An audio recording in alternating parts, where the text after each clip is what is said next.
1, 2 या 5 साल नहीं, सिर्फ 180 दिन। आप 180 दिन में जिंदगी कैसे बदल सकते हो, ये आज आप बहुत अच्छे से सीखने वाले हो।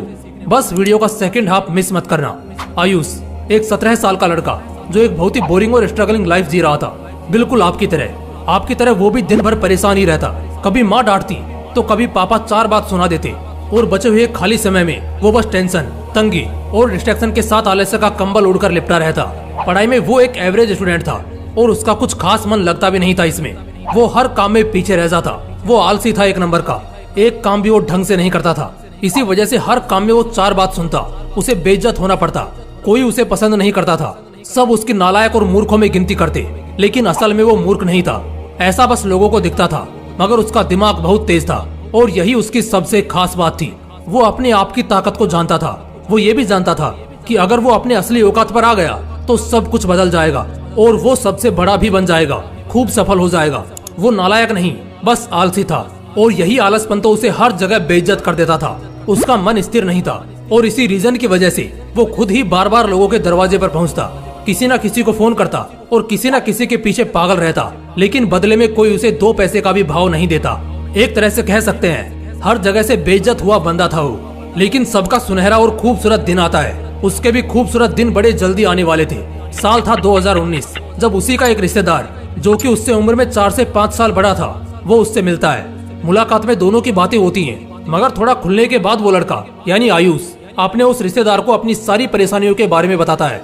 उसके उस रिश्तेदार को उस लड़के में एक चिंगारी जरूर दिखती है कि ये लड़का दम रखता है कुछ बड़ा करने का, मगर ये इतने सारे उलझनों में फंसा ही कुछ इस तरह है कि ये कभी कुछ सही नहीं कर पाता।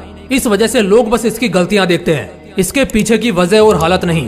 कहते हैं ना, हर रिश्तेदार बुरा ही नहीं होता, कुछ फरिश्ते भी होते हैं। उसने पहले उस लड़के की पूरी बात सुनी और फिर उससे बस एक ही सवाल पूछा, तुम चाहते क्या हो?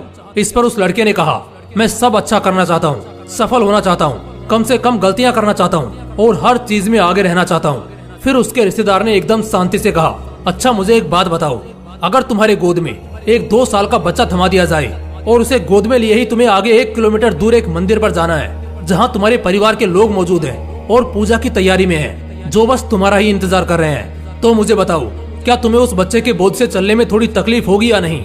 उसने जवाब दिया, बिल्कुल होगी। इसके बाद उसने कहा, उस बच्चे ने अपने हाथ में 3-4 खिलौने लिए हैं जिनका वजन कुल मिलाकर कम से कम आधा 1 किलो तो होगा ही, तो क्या इससे समस्या थोड़ी और नहीं बढ़ेगी? उस लड़के ने कहा, बिल्कुल बढ़ेगी। इसके बाद उसने कहा, तुम नंगे पांव बिना ये जाने कि मंदिर 1 किलोमीटर आगे तो है, मगर किस दिशा में है, यानी कहां से उसका रास्ता है, ये तुम्हें मालूम ही नहीं है, तो बताओ तब क्या हालत होगी तुम्हारी? तो उसने कहा, मेरी हालत तो बहुत बुरी हो जाएगी। उस रिश्तेदार ने फिर पूछा, इसके साथ अब तुम्हारे घर वाले फोन करके तुम्हें 2 किलो प्रसाद लाने की भी कहते हैं, तो उस समय तुम्हारा मंदिर में पहुंचना ज्यादा वजन और भटकते मन के साथ और भी मुश्किल हो जाएगा, है ना? उस लड़के ने जवाब दिया, बिल्कुल हो जाएगा। इन सब के बाद किसी तरह तुम आधे रास्ते तक पहुंच गए, तब अचानक तुम्हें याद आता है कि तुमने अपने घर का दरवाजा तो लॉक किया ही नहीं और घर में 50,000 कैश और कुछ गहने हैं। उस वक्त क्या करोगे? तुरंत भागना पड़ेगा ना वापस? उस लड़के ने कहा, मेरी तो वाट लग जाएगी। आखिर में उस रिश्तेदार ने फिर एक बार बड़े प्यार से कहा, अब मुझे बताओ इसमें दोस्त किसका था? क्या तुम्हारे घर वालों का, किस्मत का, उस बच्चे का, या तुम्हारे खुद का? आयुष थोड़ा सोच में पड़ गया और बोला कि सारा दोस्त मेरा है। उस रिश्तेदार ने कहा, यहाँ भी तुम गलत हो, दोस्त तुम्हारा नहीं, उस बोझ का है जिसे धीरे धीरे तुमने अपने ऊपर बढ़ाया है।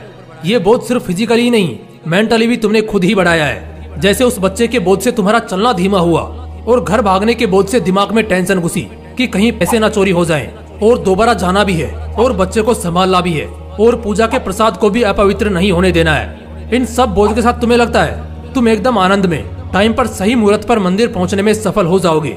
उस लड़के ने जवाब दिया, नहीं, बिल्कुल भी नहीं। उस रिश्तेदार ने फिर कहा, जरा सोचो, कुछ बोझ के साथ तुम 1 किलोमीटर का फासला भी सही ढंग से तय नहीं कर पाए, तो जिंदगी के सफर में जहाँ छोटे छोटे बोझ के साथ कई कोसों दूर की उड़ान तुम्हें भरनी है, उन्हें कैसे पूरा करोगे? आयुष ने कहा, छोटे छोटे बोझ का मतलब क्या? ऐसे बोझ मेरी जिंदगी में कहाँ है? तो उस रिश्तेदार ने कहा, बुरी आदतों का बोझ, एक के बाद एक, जैसे आलस्य, जिद, अनुशासनहीन होना, देर तक सोना, याददाश्त का कमजोर होना, समय बर्बाद करना, दूसरों की चुगली करना, बड़बोल करना, गलत संगत में रहना, गलत सिद्धांतों पर जीना। जब तक इन सब का बोझ रहेगा तुम कैसे सफल हो जाओगे? कभी नहीं हो पाओगे। चैलेंजेस यहाँ कम नहीं है, कुछ ऐसी ड्यूटीज है तुम्हारी जो तुम नहीं कर पाते। बुरी आदतों का इतना बोझ तुमने अपने सिर लिया है कि तुम चाह कर भी आगे बढ़ने की कोशिश में हर बार नाकाम होते हो। आयुष सोच में पड़ गया और फिर बोला, ये बात तो आपने बिल्कुल सही बोली, मगर मैं क्या करूं? पढ़ने बैठता हूं तो पढ़ने में मन नहीं लगता, किसी काम में ध्यान नहीं रहता। सोचता हूं कल से कसरत करके अच्छा शरीर बनाऊंगा, मगर वो भी नहीं होता। बार बार मन में ख्याल आता है फोन वगैरह बंद करके सिर्फ और सिर्फ अगले कुछ साल अपने करियर पर फोकस करूंगा, मगर अफसोस वो भी नहीं होता। कुछ समझ ही नहीं आता क्या करूं। फिर एक बार उसी रिश्तेदार ने हल्की सी मुस्कुराहट के साथ उसे कहा, जिस तरह कुशलता, रणनीति और कोशिश सब होने के बाद भी अगर सही रास्ते का पता ना होना तो मंजिल तक नहीं पहुंच पाओगे, और अगर पहुंच भी गए तो भी बहुत देर से पहुंचोगे। आयुष बोला, तो फिर पहुंचने का सही रास्ता क्या है? उसने कहा, एक बात बोलूंगा और सिर्फ एक बार बोलूंगा। अगर तुमने मान लिया तो ये तुम्हारी खुशकिस्मती होगी, और अगर तुमने नहीं माना तो याद रखना तुम मेरी नजरों से गिर जाओगे, और आज के बाद कभी भी मैं तुम्हें सीरियसली नहीं लूंगा। आयुष ने हाँ में सिर हिलाया। उसने कहा, अगले 6 महीने के लिए यानी पूरे 180 दिन के लिए आज रात को शपथ लेनी है। 180 दिन का बवाल चैलेंज लेना है। कोई पार्टी नहीं, कोई छुट्टी नहीं, खुद पर मेहनत करना छोड़ना नहीं, चाहे जो हो जाए आगे बढ़ने से रुकना नहीं। हर दिन धीरे धीरे अपनी पढ़ाई और प्रोडक्टिव कामों में समय को बढ़ाते रहना है। इन 180 दिनों के चैलेंज को 4 हिस्सों में बांटेंगे, जिसमें पहला पड़ाव होगा 45 दिन का। पहले पड़ाव में आपको बाहरी दुनिया से डिस्कनेक्टेड होना है।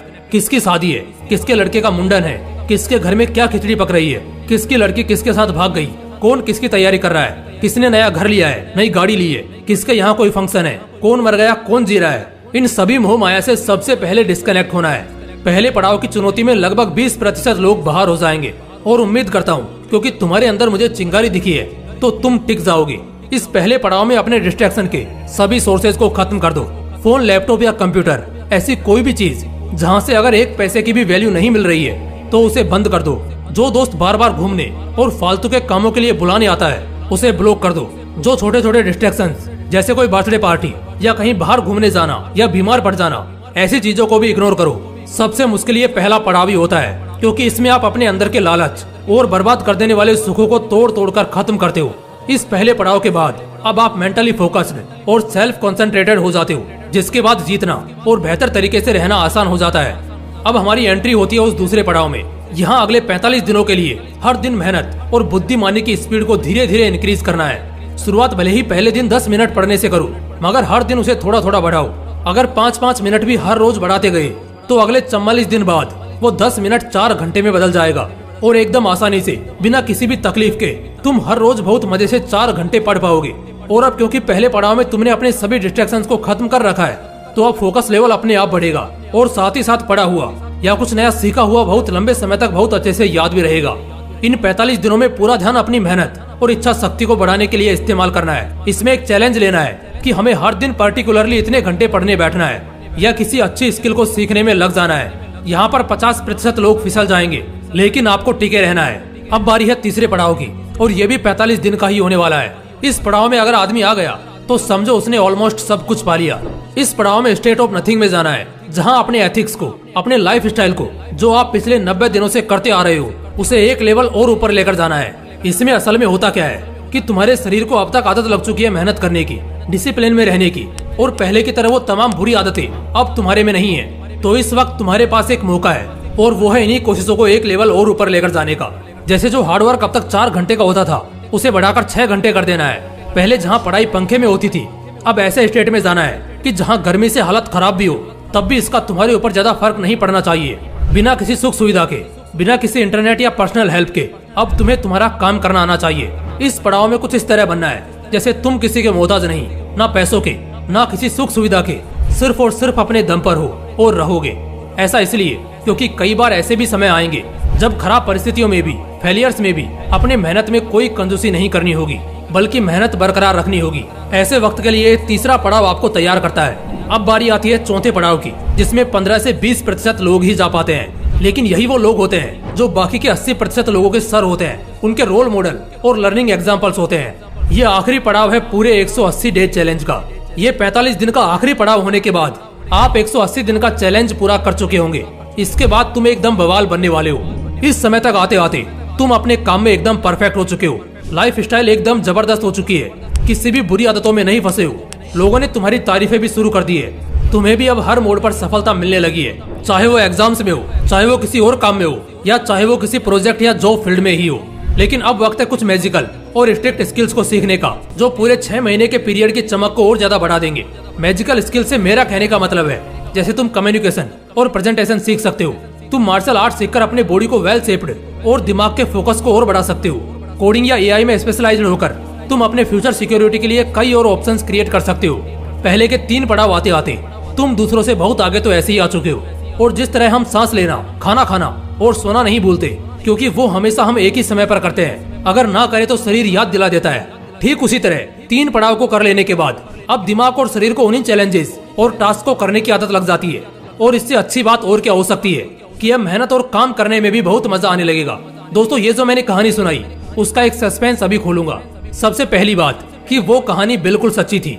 आज वही लड़का आयुष रेलवेज में एक अच्छे पोस्ट पर काम कर रहा है। उसने 2019 के बैच में रेलवेज का एग्जाम निकाला था। मुझे इसकी एग्जैक्ट जानकारी तो नहीं, लेकिन लोगों से आज उसकी खूब तारीफें सुनने को मिलती हैं। वो लाख रुपए की सैलरी पर एक अच्छी जिंदगी जी रहा है। वो जो रिश्तेदार था वो कोई और नहीं बल्कि आपका चीयर लीडर यानी मैं ही था। और ये कुछ सालों पहले की बात है। इस इंसिडेंट के बाद हमारी 3-4 बार मुलाकात हुई और उस बंदे ने हमेशा मुझे शुक्रिया कराया उस एडवाइस का जो उस दिन मैंने उसे दी थी। मुझे भी यकीन था कि काम करेगा, मगर इतना बेहतर करेगा ये शायद नहीं सोचा था।